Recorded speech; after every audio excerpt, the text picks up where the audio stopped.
Hola, ¿cómo están? Yo soy Julio Fernández, el ayudante estudiantil, y hoy vengo a traerles este video sobre la clase de la semana número 16 sobre los hititas.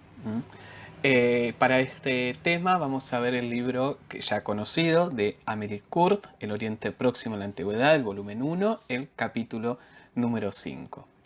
Y lo que vamos a tratar aquí es un tema nuevo, una región nueva que tiene que ver con los hititas y el Anatolia.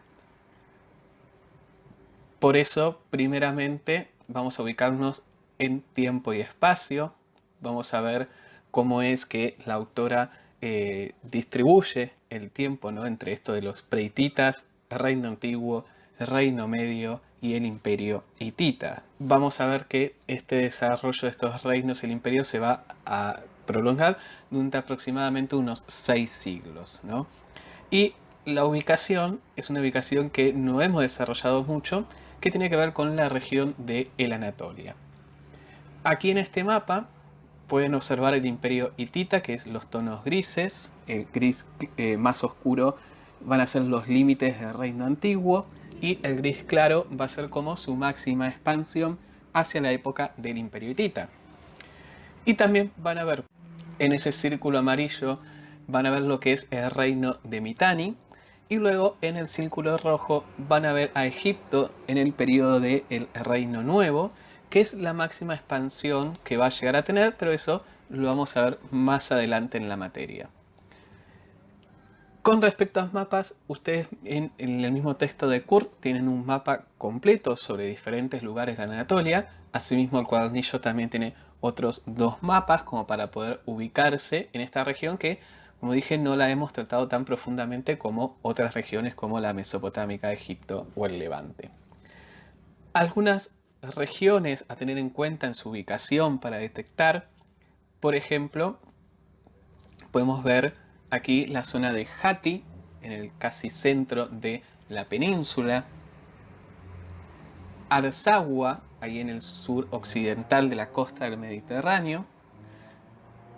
Luego, en el norte, sobre la costa, sobre el Mar Negro, tenemos a los Gasgas, que en algunos textos o en algunas partes de la fuente lo van a ver en vez de G con K, con Casgas. Y también tenemos a Murru, en la zona del Levante, el Siria Levante, donde vamos a tener una fuente que va a tratar sobre esta región. Y luego, sobre algunas ciudades, podemos mencionar a Hattusa, que va a ser la capital de Hatti. Luego tenemos a Kusara, que se va a mencionar también en distintas partes del texto. Alepo, también importante es que se menciona. Y Kadesh, donde se va a desarrollar una batalla hacia el final de este periodo. Pero para iniciar con la parte de la historia, empezamos con la parte de los prehititas. Entonces tenemos aquí los prehititas con esa imagen de la ciudad de Hattusa.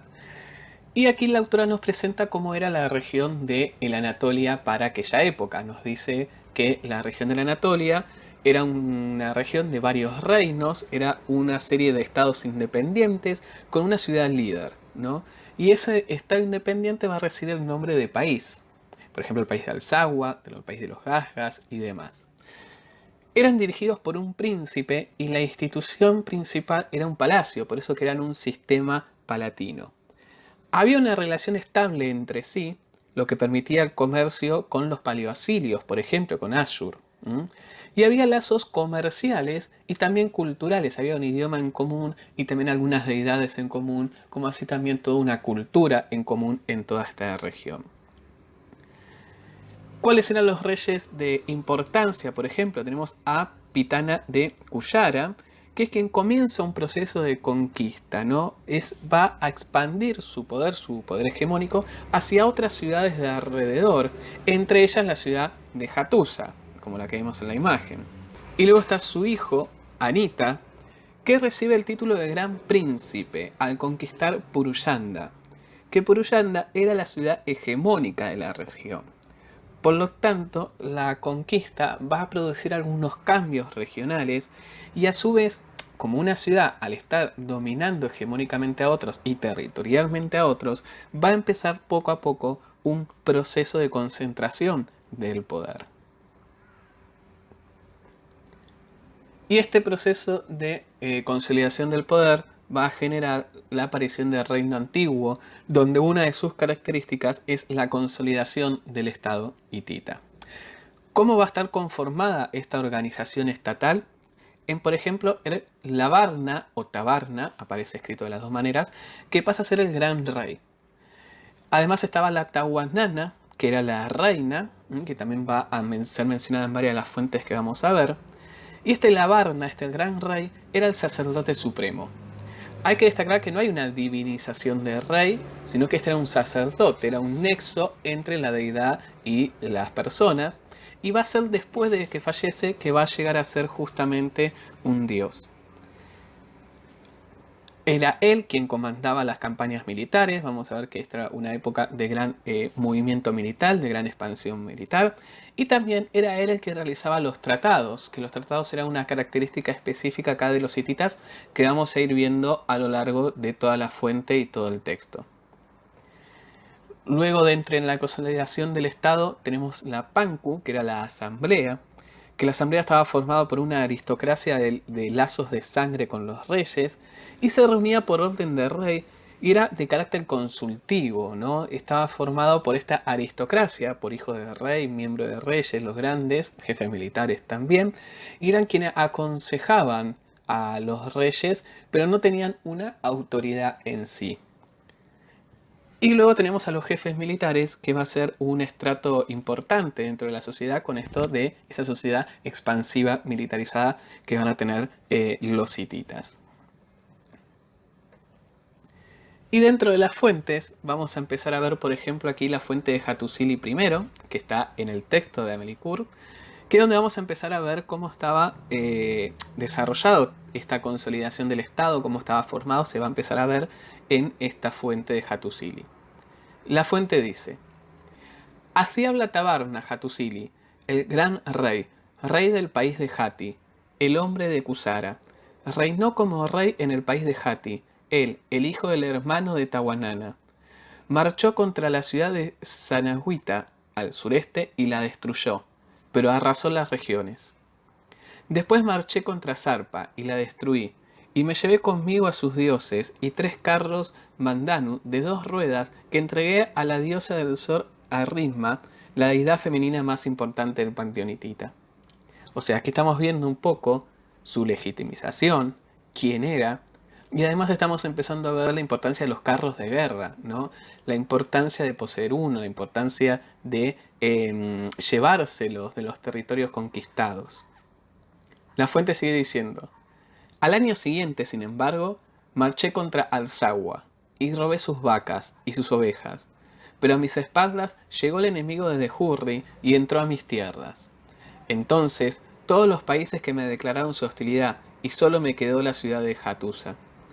El gran rey Tabarna, amado de la diosa del sol Arrisna, me colocó en su regazo y me tomó de la mano y marchó adelante en mi batalla. Salí al campo de batalla en Nasana, y cuando la población de Nesana me divisó, volvieron a abrirme las puertas de la ciudad. Es decir, que estamos viendo que hay una consolidación del poder, pero una consolidación del poder débil. Es decir, había regiones de la Anatolia que se van a sublevar ante esa hegemonía de Hattusa. Entonces es el rey quien tiene que ir y imponer su autoridad, ¿no? Estamos viendo que suele haber fragmentaciones dentro de ese territorio dominado por el Labarna.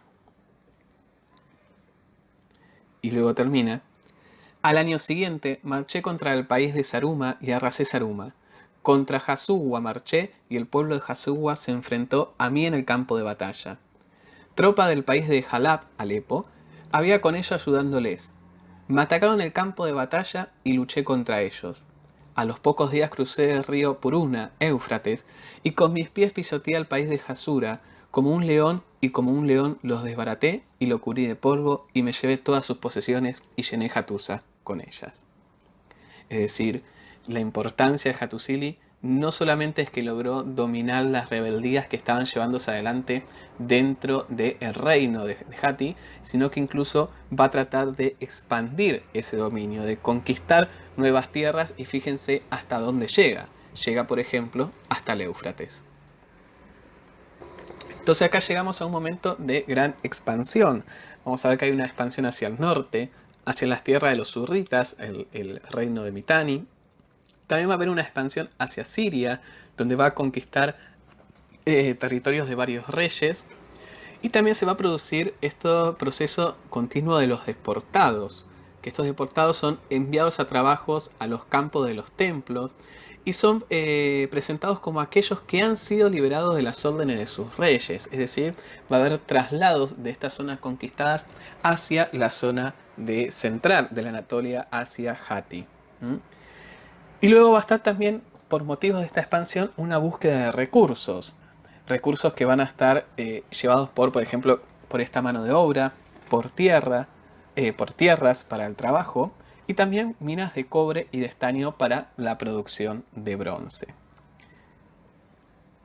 Y esta expansión también la vamos a ver con un descendiente de Hattusili, que va a ser Mursili, donde va a llegar incluso hasta invadir Babilonia. Es decir, vamos a ver un poco cómo va a ser este avance, hasta dónde va a llegar estas incursiones de los hititas.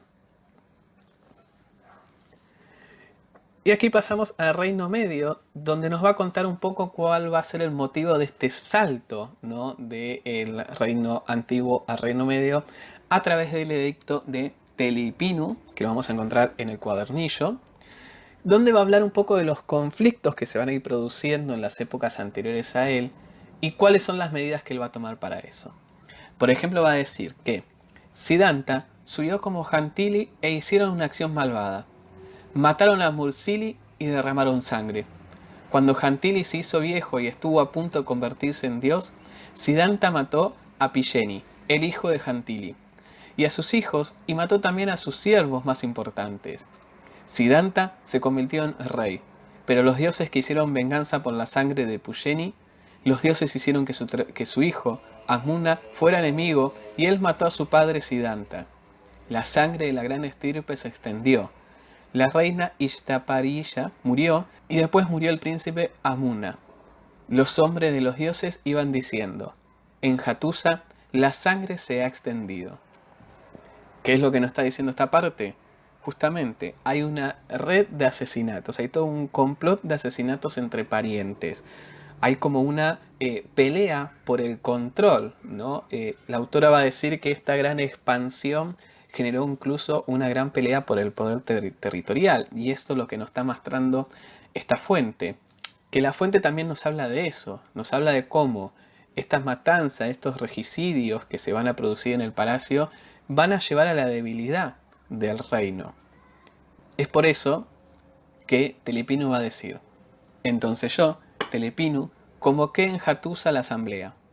Que en el futuro nadie le haga daño a un hijo de la estirpe real. Que nadie le clave un puñal.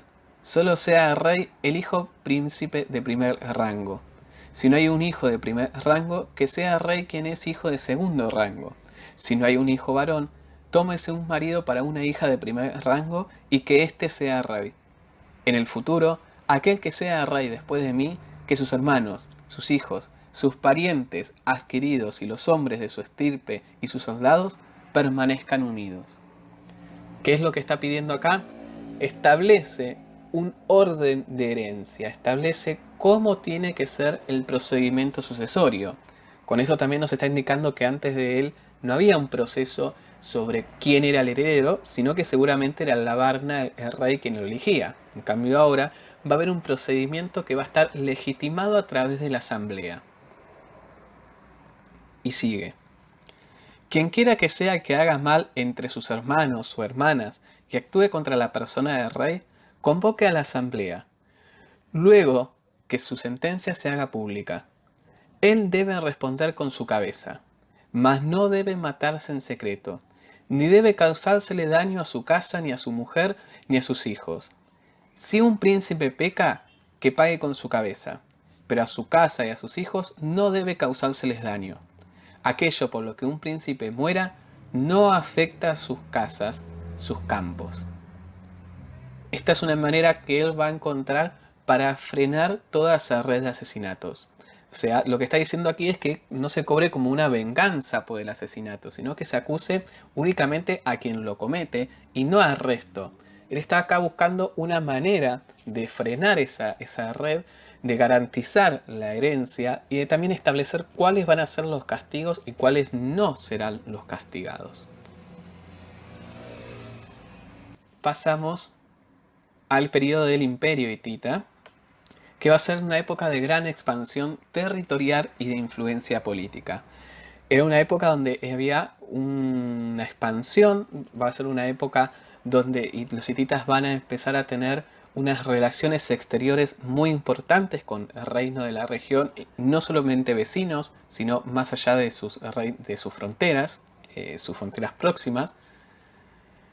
Y era también un momento donde tenía una gran competencia de la hegemonía y de la política a través de Mitanni y de Egipto. Mitanni, que vemos ahí de color rojo, y Egipto de amarillo, van a ser, como junto con los hititas, las tres grandes potencias que van a estar ahí en esa región, que van a estar uniéndose, separándose. En un principio Egipto y Mitanni se alían en contra de los hititas empiezan a pelear primeramente con Mitanni, luego con Egipto, o sea, va a haber una pelea comercial, política, pero sobre todo de influencia, de hegemonía. Y acá es donde podemos mencionar, por ejemplo, a Suppiluliuma, que va a desarrollar una gran campaña de conquistas, pero sobre todo una muy importante relaciones exteriores a través de tratados. Y aquí es donde vamos a empezar a hablar de este punto específico de los hititas, que van a ser la de los tratados. Los tratados eran acuerdos entre el rey hitita y otro rey, que eran acuerdos donde se delimitaban varios puntos. Podían ser territorios, podían ser comercio, podían ser obligaciones y demás. Y hay dos tipos de tratados. Están los tratados de vasallaje y los de entre iguales. El vasallaje, la autoridad suprema del tratado, era el rey hitita. Y el subordinado le juraba lealtad a él. Y los hititas le reponían dándole una ayuda militar, una protección militar.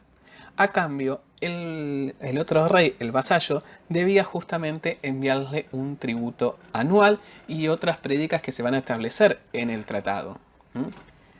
Y luego estaban los tratados entre iguales, donde era entre dos reyes de importancia, entre el rey de Hatti y otro rey de importancia, donde estos tenían cierta autonomía política, y va a haber una ayuda militar y una ayuda de protección, y también diferentes alianzas, entre ellas, por ejemplo, las alianzas matrimoniales. Y uno de ellos es el tratado entre Suppiluliuma I y Asiras de Amurru, que se encuentra en el Cuadernillo. Acá en este tratado vamos a poder ver, por ejemplo, cuál va a ser una de las alianzas, con quién va a ser la alianza y cuál va a ser el tributo de esa alianza. Dice así: yo, el Sol, es decir, el rey hitita, te hice mi vasallo, y si tú, Asiras, proteges al rey de la tierra de Hatti, tu señor, el rey de Hatti, tu señor, te protegerá de la misma manera. Y en los días que vendrán, protege tú, Asiras, al rey de Hatti, y el país de Hatti a mis hijos y a mis nietos. 300 ciclos de oro fino de primera clase y puro será el tributo al rey de Hatti anualmente. Permíteles pesarlos con las pesas de piedra de los mercaderes de Hatti, y tú, Asiras, deberás venir a Hatti junto al sol una vez por año. Y luego nos comenta cuáles van a ser las relaciones entre estos reinos en este tratado de vasallaje. Antiguamente, en realidad, el rey de Egipto, el rey de Huri, el rey del país de Kinsa, el rey del país de Nahaya, el rey del país de Nilla, todos estos reyes eran hostiles al sol. Pero Asiras, el rey del país de Amurru, partió de la puerta de Egipto y se hizo sierva del sol, el rey de Hatti. Y el sol, el gran rey, fue muy feliz porque Asiras se prosternó ante el sol. Yo, el sol, el gran rey, acepté a Asiras en vasallaje e incluí a sus hermanos. ¿Qué nos está diciendo acá con esto? Esos conflictos de hegemonía que había comentado. Podemos ver, por ejemplo, cómo Amurru, que antes era un aliado de Egipto, ahora pasa a ser un aliado justamente de los hititas. Hubo un cambio dentro de la política en las relaciones exteriores de Amurru.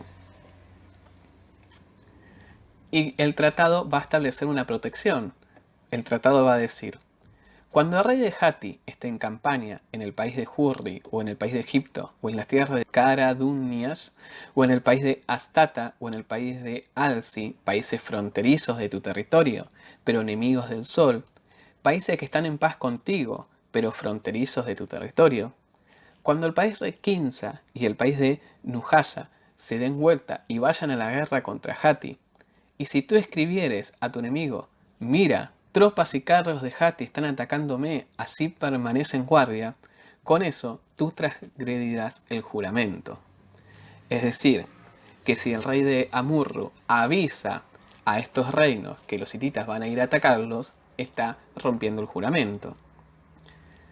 Y si alguien oprimiera a Ciras duramente, o si alguien comenzara una rebelión, si tú luego escribes al rey de Hatti: envía tropas y carros en mi ayuda, yo golpearé a ese enemigo por ti. Es decir, le está dando una protección militar. Y luego, por último, este tema de los deportados, que podemos ver que dice: los deportados de estos países a quienes el sol transportó, deportados del país de Hurri, deportados del país de Kinsa, y deportados del país de Nilla, y deportados del país de Nujasi, si de Hatusa alguien, hombre o mujer, escapare y viniese a tu país, tú no dirás: en verdad estoy bajo tratado propiamente juramentado, pero no puedo saber de ninguna forma dónde está esta gente se oculta en mi país. Tú, Asiras, los tomarás y los entregarás al rey de Hatti. Si ante mí, Asiras, alguien pronunciare palabras inapropiadas respecto del sol, sea un notable o sea un hombre del común, si tú, Asiras, no le prendieres y no le entregaras al rey de Hatti, con eso tú transgredirás el juramento.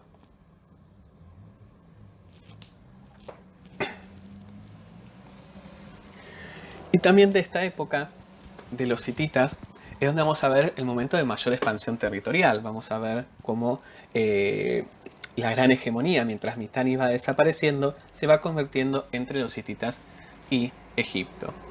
Esta gran expansión la vamos a poder ver, por ejemplo, con Mursini II, que conquista Arsagua, al oeste de la Anatolia, una región que los hititas nunca habían controlado, y este lo somete en esta época. Y también vamos a ver la invasión de los Gazgas, este pueblo del norte de la Anatolia, casi con la costa del Mar Negro, que era una zona que tampoco nunca había llegado a conquistar los hititas. Entonces, ¿qué es lo que está mostrando esto? Que mientras los hititas se van expandiendo hacia el sur, hacia Siria, hacia el Levante, hacia la Alta Mesopotamia, en realidad la Anatolia nunca había llegado a estar completamente controlada por los hititas.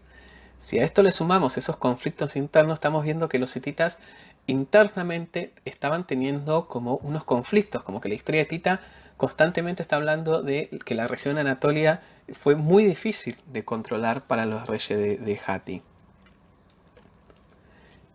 Y entre esta época también tenemos, por ejemplo, la famosa batalla de Kadesh, de esta ciudad que se encuentra justo en el punto donde Egipto y los hititas se encuentran, que va a ser una batalla importante porque la vamos a ver acá y también se va a desarrollar cuando veamos más adelante a Egipto en las próximas clases.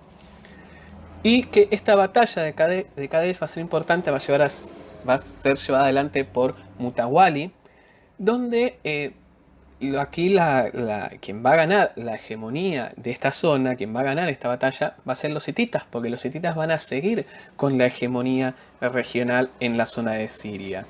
Incluso años después, con Hattusili III, se va a llegar a un tratado de paz, ¿no? Un tratado de paz con Egipto de no agresión, de mantener la frontera y de no agresión en esa zona. Entonces acá tenemos, por ejemplo, un tratado entre iguales, entre el gran rey de Hatti y el gran rey de Egipto. Y también tenemos otro tratado de Hattusili III, otro tratado, por ejemplo, la carta de Hattusili III de Hatti a Kadashman Enil II de Babilonia, ¿no? Que también la vemos en el cuadernillo, que es interesante porque es un tratado donde se va a desarrollar un poco más cómo van a ser las relaciones de Hatti con otros países, que este tratado empieza hablando así. Así dice Hattusili, gran rey, rey de Hatti. Dile a Kadashmanlan Enil, gran rey, rey de Babilonia, mi hermano. Estoy bien, mi casa, mi esposa, mis hijos, mis soldados, mis caballos, mis carros y todo en mi tierra está bien. Que estés bien. Que tu casa, tus esposas, tus hijos, tus soldados, tus caballos, tus carros y todo en tu tierra esté bien.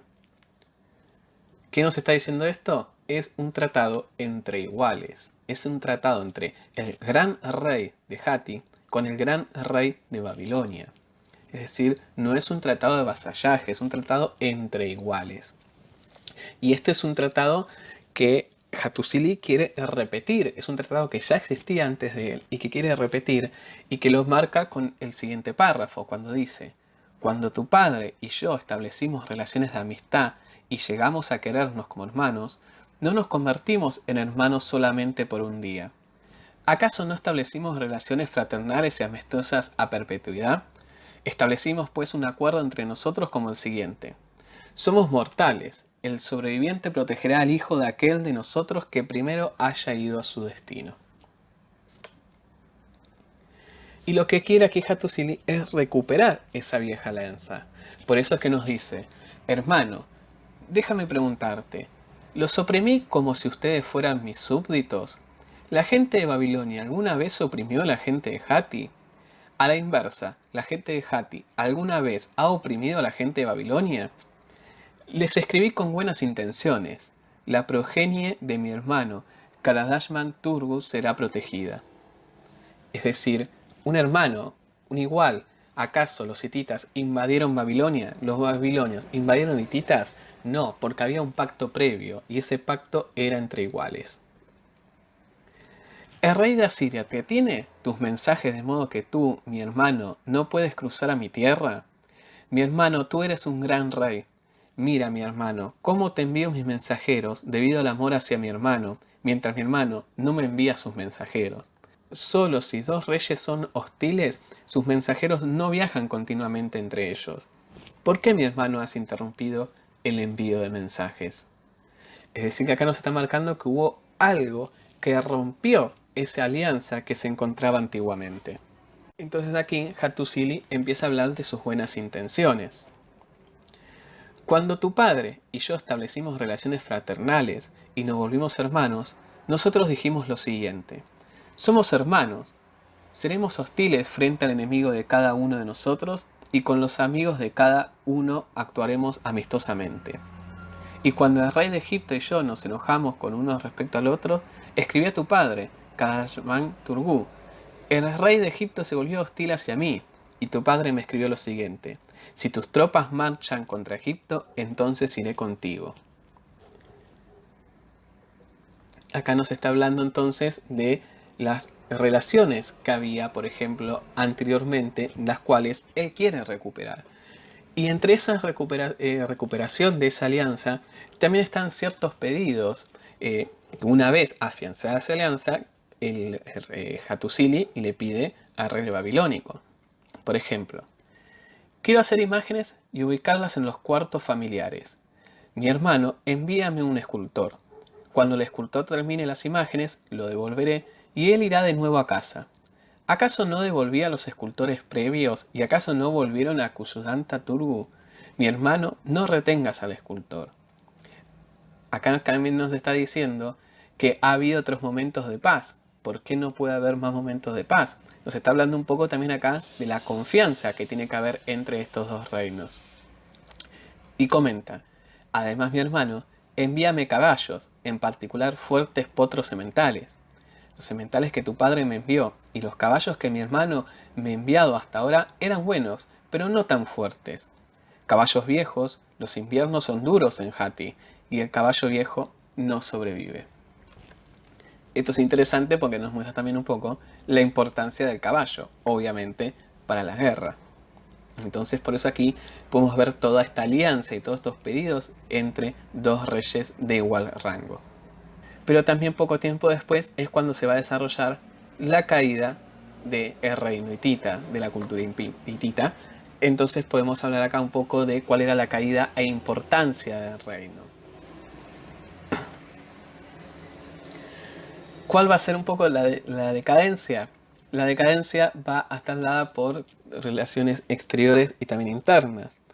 Va a haber, la autora nos va a hablar que va a haber una pelea por el poder entre herederos y también diferentes sublevaciones regionales dentro de la zona de la Anatolia, pero también el avance asirio. Este avance, esta nueva reino, que vamos a ver más adelante, que va a ser el asirio, va a ir rompiendo esa hegemonía y va a generar unos nuevos conflictos y una nueva política también expansionista dentro de la región, la cual los hititas no van a poder hacer frente a ellos y se va a sumar a esos conflictos internos y va a apurar, digamos, la caída de los hititas. ¿Y cuál va a ser la importancia? La importancia de los hititas va a estar dada, por ejemplo, en los reinos de la Anatolia, esta unificación. No habíamos visto hasta este momento una unificación territorial en Anatolia y tampoco se va a producir por muchos siglos más. Es decir, que esto va a ser un caso específico de la región de la Anatolia que no se va a volver a ver durante muchos siglos aquí en la región, de una unidad política. También del dominio regional, ¿no? Va a ser la importancia de la hegemonía, de los conflictos que van a inferir dentro de la política y la cultura de Mitanni y de Egipto. Y además, esta relación de los tratados que nos van a dejar una gran cantidad de información política de las relaciones entre los diferentes países, cuáles eran las relaciones comerciales, las relaciones políticas, militares, y obviamente la cultural, la gran hegemonía cultural que se va a encontrar en aquella época, las alianzas, que va a ser uno de los legados que va a tener la importancia de los hititas, y también trayéndolo un poco a la actualidad, donde este legado cultural en la región de la Anatolia se sigue manteniendo en pie y sigue llamando la atención de la región. Por ejemplo, este diario europeo que nos habla de cómo el coronavirus está afectando los yacimientos arqueológicos, frenando diferentes excavaciones y la explotación turística de los sitios arqueológicos de los hititas. Espero que con este video les sirva para poder afrontar un poco mejor el texto de Amélie Court. Obviamente pueden dejar cualquier pregunta en el comentario, si no el viernes en el conversatorio también ahí nos pueden dejar cualquier duda y espero que les sea una lectura amena. Así que espero verlos el viernes. Adiós.